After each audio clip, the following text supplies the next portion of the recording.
and welcome to Cheekyricho Cooking's Tuna Poké. We have just come back from a trip to Hawaii, and whilst we were there we tried this delicious raw fish dish called poke.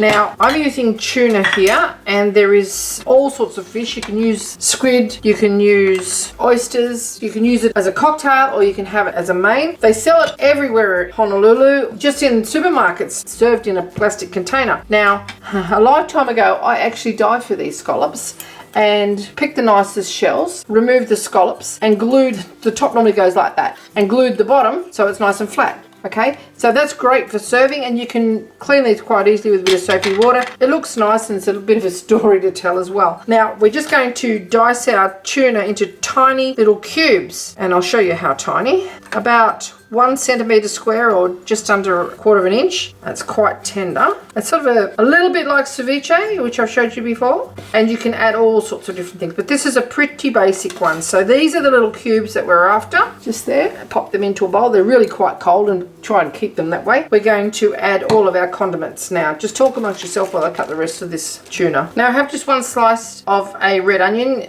You should be using Maui onions. I don't have any Maui onions, and if I did, I probably wouldn't have got through customs.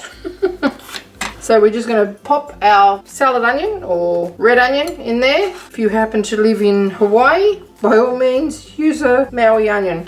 Now we've got some spring onions that have just been sliced, fresh out of the garden. We have some sushi and sashimi soy sauce. We're going to give that a good splash through there. We've got some sesame oil, toasted sesame oil. It's a nice nutty flavour.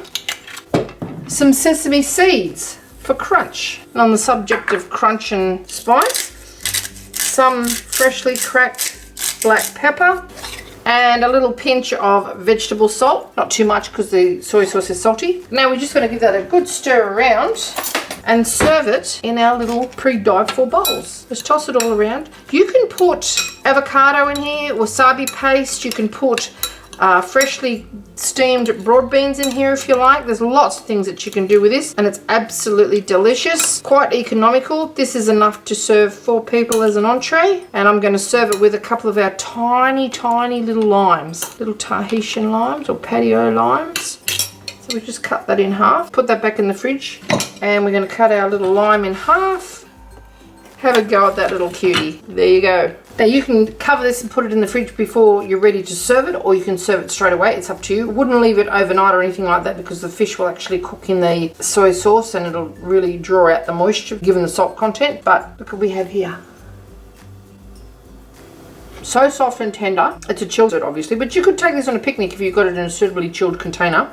A little squeeze of our lime juice over the top there. And it's absolutely delicious. If you haven't tried a dish with raw fish in it before, you might want to give it a go. You don't know what you're missing. Thanks for watching.